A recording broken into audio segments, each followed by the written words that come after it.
మరి మనం వచ్చినాక ఏమైంది? ఎందుకు మంచిగా చేసుకోలేదు సింగూరు? తప్పా కాదా? చేయాలన్నా వద్దా? తెచ్చుకున్నదే తెలంగాణ నీళ్ల కోసం, నిధుల కోసం, నియామకాల కోసం. మరి నీళ్ల విషయంలో అన్యాయం చేస్తేవి ఇప్పటికీ సింగూరు కుంగుతూనే ఉన్నది. 2016-18 మా ప్రెస్ మిత్రులకు గుర్తుంటుంది. సింగూరు మొత్తం ఎండిపోయింది వానలు లేక. ఆనాడు రిపేర్ చేసే అవకాశం ఉండే కానీ చేయలే. ఇప్పుడు ఏమైతుంది పరిస్థితి? ఇవాళ బంద్ పెట్టి నిండా ఉన్న సింగూరుని ఖాళీ చేసి రిపేర్ చేసే పరిస్థితి వస్తుంది. ఎందుకు ఇట్లా డబుల్ ఖర్చులు? శ్రద్ధ లేని వ్యవహారం, శ్రద్ధ లేని పని, ప్రేమ లేని పని. అది మారాలంటే ఈ రాష్ట్రంలో మన ప్రాంతాన్ని ప్రేమించే కొత్త ప్రాంతీయ శక్తి రావాలి. కాబట్టే ఇవాళ తెలంగాణ రక్షణ సేన మీ ముందుకు వచ్చిందని చెప్పి సంగారెడ్డి జిల్లా ప్రజలందరికీ కూడా సవినయంగా నేను మనం చేస్తాను. ఇంకొక మాట, మీ సంగారెడ్డిలో రాజకీయం భలే మంచుకుంటుంది. ఆడ జగ్గారెడ్డి సాబ్ ఉంటాడు, ఇటు రఘునందన్ రావు ఉంటాడు, అట చింత ప్రభాకర్ గారు ఉంటారు, ఈ పక్క దామోదర్ రాజనరసింహ గారు ఉంటారు, ఆ పక్క హరీష్ రావు ఉంటారు. చూడడానికి వీళ్ళందరూ వేరే వేరే పార్టీలలో ఉంటారు కానీ మొత్తం అంతా మ్యాచ్ ఫిక్సింగే. కంప్లీట్ కలిసి ఉంటారు అందరూ. కార్యకర్తల పరిస్థితి ఏంటంటే ఎవరి దగ్గరికి పోతే ఎవరికి మ్యాటర్ తెలుస్తుందో అర్థం కాని పరిస్థితి ఉంటుంది. కాబట్టి అటువంటి మ్యాచ్ ఫిక్సింగ్ రాజకీయాలు మానుకోవాలి. ఎందుకు మానుకోవాలంటున్నా అంటే జహీరాబాద్ డెవలప్ అవుతున్నది, కొంత ఎదుగుతున్నది. అక్కడ స్మార్ట్ సిటీ ప్రోగ్రామ్ తెచ్చుకున్నాం కష్టపడి. తర్వాత నిమ్స్ వచ్చింది, భూసేకరణ చేసిండు, అక్కడ పరిశ్రమలు వస్తున్నాయి. ఇప్పుడు అక్కడ బుల్లెట్ ట్రైన్ ఇస్తామని కేంద్ర ప్రభుత్వం డిపిఆర్లో మొదలు చెప్పింది. మొన్న కొత్తగా వచ్చిన డిపిఆర్లో బుల్లెట్ ట్రైన్ లేదు. మరి ఇంత రఘునందన్ రావు నోరేసుకొని అన్నిటికీ వస్తూ ఉంటాడు కదా. ఏమై రఘునందన్ రావు గారు, ఎంపీ గారు, ఏమైంది డిపిఆర్లో బుల్లెట్ ట్రైన్ జైరాబాద్ రాకపోతే నీ నోటికి తాళం ఎందుకు పడ్డది? మరి ప్రతిపక్షాలు ఏమైనాయి? ఎందుకు ఇవాళ బీజేపీ నిలదీస్తలేరు? మ్యాచ్ ఫిక్సింగ్ రాజకీయాలతోని మన ప్రాంతానికి నష్టం జరుగుతుంటే చూస్తూ ఊరుకుంటే వేరే ఎవరైనా ఊరుకుంటారేమో కానీ మేము మాత్రం ఊరుకోము. టీఆర్ఎస్ పార్టీ ఆధ్వర్యంలో ఖచ్చితంగా జహీరాబాద్లో బుల్లెట్ ట్రైన్ వచ్చేదాకా కూడా నిలదీస్తూనే ఉంటాం, కొట్లాడుతూనే ఉంటాం. అట్లనే పటాన్ చెరువుకు ఎంఎంటీఎస్ తెస్తామన్నారు ట్రైన్.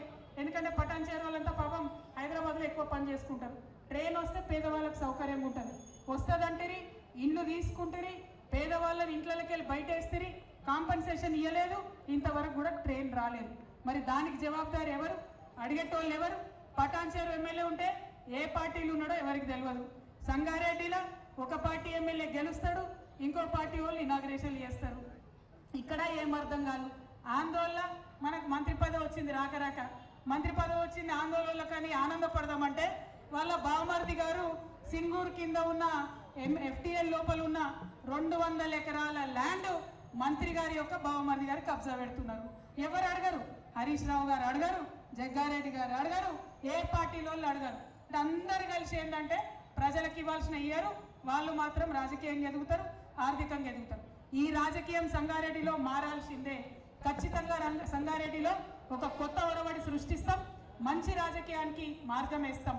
టీఆర్ఎస్ పార్టీ నుండి ఒక మాట ఇచ్చినాం, పాంచజన్యం 5 పథకాలతోని ప్రజల దగ్గరకు వస్తాం. మొదటిది ఉచిత విద్య. ప్రైవేట్ అయినా సరే మీ పిల్లగాడు పిల్ల ఎంత చదువుకున్నా సరే మీ జేబులకి వెళ్ళి 1 రూపాయి ఖర్చు పెట్టకుండా చూసుకునే బాధ్యత నాది అని మాట ఇస్తా ఉన్నా.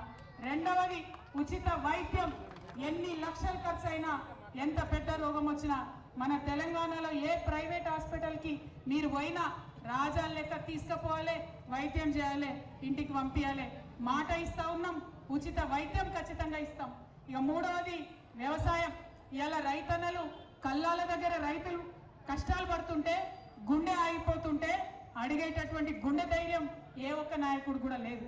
చాలా ఇబ్బందులు పడుతున్న రైతులు, వారి ఇబ్బందులను తీర్చే విధంగా ముందుండి టీఆర్ఎస్ పార్టీ నాయకులం కొట్లాడతాం. రేపు మీ దయ వల్ల అధికారంలోకి వచ్చిన తర్వాత ప్రతి ఆఫీస్లో, అది ఎంఆర్ఓ ఆఫీస్ అయినా కలెక్టర్ ఆఫీస్ అయినా, రైతుకు సపరేట్గా టేబుల్ ఉంటుంది, ఒక కౌంటర్ ఉంటుంది. అక్కడ పోయి సార్ మా వడ్లు కొంటలేరంటే జవాబుదారీగా ఉండేటటువంటి ప్రభుత్వం నడుస్తుందని కూడా మీకు తెలియజేస్తా ఉన్నా. ఇక 4వ అంశం, మా యువ మిత్రులకు, ఆడపిల్లలు మగపిల్లలు అందరూ చదువుకుంటున్నారు. ఇవాళ ఉద్యోగాలు చేసుకోలేని పరిస్థితి, వ్యాపారాలు పెట్టుకోలేని పరిస్థితి. మేము అధికారంలోకి రాగానే 4 లక్షల ఉద్యోగాలు ఒకటే నోటిఫికేషన్ మొదటి సంవత్సరమే ఇస్తామని హ్యాపీగా తెలియజేస్తున్నాం. అదేవిధంగా వ్యాపారాలు చేసుకోవాలనే పిల్లలకి 2 లక్షల నుంచి 20 కోట్ల వరకు కూడా బ్యాంకులతో సంబంధం లేకుండా డైరెక్ట్గా రుణం ప్రభుత్వం ఇస్తుంది. మీరు పెట్టుకునే వ్యాపారాలకు వెన్నుదన్నుగా మేము నిలుస్తామని సందర్భంగా తెలియజేస్తున్నాం. ఐదవది ఆఖరిది అతి ముఖ్యమైనది సామాజిక న్యాయ తెలంగాణ సాధించాలి. ఇవాళ తెలంగాణ వస్తే సబ్బండ వర్గాలకు అధికారం వస్తుంది అనుకున్నాం. ఎస్సీలకైనా ఎస్టీలకైనా బీసీలకైనా అవకాశాలు వస్తాయి అనుకున్నాం. కానీ ఆ పరిస్థితి కనబడతలేదు.